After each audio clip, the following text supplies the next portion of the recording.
የቅንድብ ፀጉር ለምን አያድግም? ይሄንን የፈለገ ፊዚሻን አይመልሳት። እንደው ጀግና አለዋለሁ፣ ጭራዬን እሸልመዋለሁ ይምጣና ማለት ነው። እውነት እስኪ ካለ ማለት ነው። እስኪ ካለ እንደው የቅንድብ ፀጉር ለምን የማያድገው?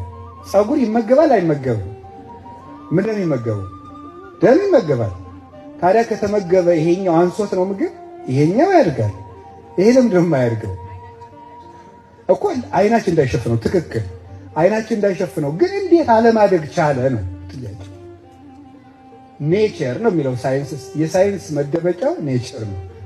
ኔቸሩ ለምን ሆነ ነው። ስለዚህ ሳይንስ ሃውን ይናገራል፣ ሃይማኖት ግን ዋይን ይናገራል ይባላል። ሳይንስ የሚናገረው ምንድነው? ሃው እንዴት ነው ይሄ የሚደረገው ነው። ዋይን ግን መልስ የለውም። ሰዎች ሲተኙ አይናቸውን ይጨፍናሉ። በጣም ጥሩ። አንዳንድ ሰዎች ግን ሲተኙ አይናቸውን የሚገልጡ አሉ። እኔ የአይን ስፔሻሊስት ጠይቄያለሁ። ለምን ብዬ ማለት ነው። መልሱ ኔቸር። ዋይ ለዋይ ሳይንስ መልስ የለውም በእውነቱ።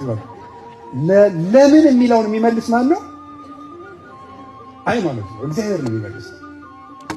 እና ለምንድን ነው ይሄ የማያድገው? ይሄ ከግንባራችን የሚመጣውን ጨው ለመቆጣጠር ላበታችን ጨው ስላለው ያ አይናችን ተንቆርቆሮ እንዳያጠፋ በዚህ የመጣውን ላብ እንዲገድብ የተፈጠረ ነው ቅንድብ።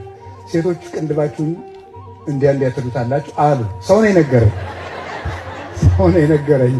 ስለዚህ ብትተው አይሻልም? እውነቴን ነው ማለት ነው። እግዚአብሔር እንደዚህ ብሎ እንደዚህ አድርጎ አስቦ ቢፈጥራችሁ እናንተ ቅንድብ አያሳየኝ እንደው ምን ሆናችሁ ነው? እንደው ማምላክን ከልቤ ነው። እንደው ይሄ ነውር ነው። እውነቴን ነው። ተው። እግዚአብሔር የሰጣችሁን ነገር እየቀነሳችሁ እናንተን ደግሞ እግዚአብሔር ይቀንሳችኋል። ጥሩ አይደለም። እውነቴን ነው። አክብራችሁ የሰጣችሁን ተፈጥሮ የማያድግበት ምክንያት አይናችን እንዲወረደ እንዳያጠፋው ነው። ቅዱስ ዮሐንስ አፈወርቅ ነው የተረጎመውን ያደለው የቤተክርስቲያን ሊቅ ነው። እንዴት እግዚአብሔር እንዴት አድርጎ እንዳዋቀረን አስደንቆ ነው የሚናገረው። እስኪ አንድ ትእዛዝ ላንሳችሁ። እስኪ ሁላችሁ አይናችሁ ነው እዩት እንጂ እንዴ! አያችሁት?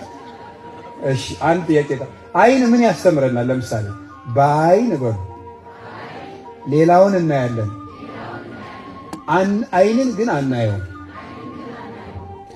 በእግዚአብሔር በሉ ሁሉን እናውቃለን፣ እግዚአብሔርን ግን ጨርሰን ማወቅ አንችልም። ስለዚህ አይን የማን ምሳሌ ሆኖ የተፈጠረ ይመስላችኋል? የእግዚአብሔር ምሳሌ ነው ማለት ነው። የእግዚአብሔር ምሳሌ አድርጎ ነው እግዚአብሔር የፈጠረ። እንዲሁ ህዋሳቶቻችን እንዴት ተስማምተው እንደሚኖሩ ቅዱስ ጳውሎስ እንዲህ ይላል፣ አይን ለምሳሌ ብትኮራ ይላል መኖር ትችላለች ወይ? አይን ለምሳሌ እያንዳንድህ እኮ ብትለው ነው ህዋሳትን ነው። ጅብ ሲመጣ እኮ በቀደም ሮጠ ያመለጥከው እኔ አይችልም። አሁን እነግር አለን ትላላችሁ እንጂ እኔ ባየሁት ጅብ ነው የሮጣችሁት። የበላችሁት እንዳያንቃችሁ እኮ እኔ ነኝ ያየሁላችሁ ብትል፣ እስኪ ብቻሽን ወጥተሽ ተቀመጭና አንዱ አፍርጦ ሲጥልሽ ተመልከች ነው አይደለም? የምር እኮ ነው። ቅዱስ ጳውሎስ እኮ ነው የሚለው፣ መጽሐፍ ቅዱስ እኮ ነው። ማምላክን አይደለም። እስቲ አይን ብቻዋን ትቀመጥ፣ አፍርጦ ይጥላታል። ደግሞስ ሁሉም አይን ቢሆን ኑሮ በምን ልንሰማ ኑሯል? እግራችን ሁሉ አይን ቢሆን ኑሮ እንዴት እንደምንውል አስባችኋል? እንኳን ጫማ በቃ ልብሳችን ሁሉ እየወጋው ስናለቅስ ቀኑን ሙሉ መዋላችን ነው።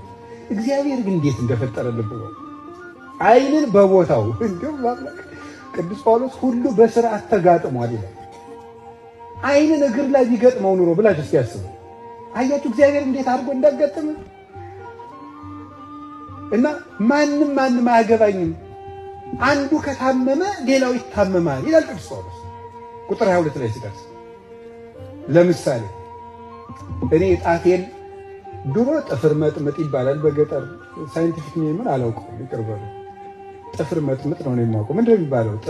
ጥፍር የሚያወልቅ በሽታ ነው የሚጨቀ። አሁን እሷ ብትታመም ጭንቅላት ወይም አይምሮ አይን አያገባኝም። የታመመው ጥፍር ነው። እዚያው እንደ ፍጥርጥራችሁ ለኛ ገርሰ ቢል ለምሳሌ የእግር ጣት ነው የታመመች፣ እኔ ምን አገባኝ ቢል በጣም ጥፍር ይታመማል። ጥፍር ሲታመም ሜሴጅ ትራንስሚተርስ አሉ፣ ሴሎች አሉ፣ ወደ ጭንቅላት መልእክት የሚያደርሱ ማለት ነው። መልእክት ያመጣሉ። ከዛ ነርቭ ሰላም አስከባሪ ነው፣ ጣልቃ ይገባል። የዚያን ጊዜ ሰውየው መንቀጥቀጥ ይንቀጠቀጣል፣ ሰውነቱ ይሞቃል፣ ጭንቅላቱ ይታመማል፣ እንቅልፍ አጥቶ ያድራል። እግር ጥፍር አንዷ ጥፍር በመታመሟ ራስ እንቅልፍ አጥቶ ያድራል። እንቅልፍ ስናጣ ደግሞ ሰው እንግዲህ የሳይንስ ሰዎች ስንት ነው ሰው 72 ሰዓት ባይተኛ ነው ያብዳል የሚል እንጃ። እንግዲህ እንዴት እንደሚሆን እውነቱ የሆነ ሸት ራሳቸው አረጋግጡ። ደግሞ ባይተኛ ራሱን ያመዋል። ስለዚህ የጥፍር መታመም ሁሉም መተባበር አለበት። ምን ይላል መሰላችሁ? አይምሮ የጥፍር የቁስል መድኃኒት የሚያውቅ የት ነው ያለ ብሎ ያስባል። ያስባል።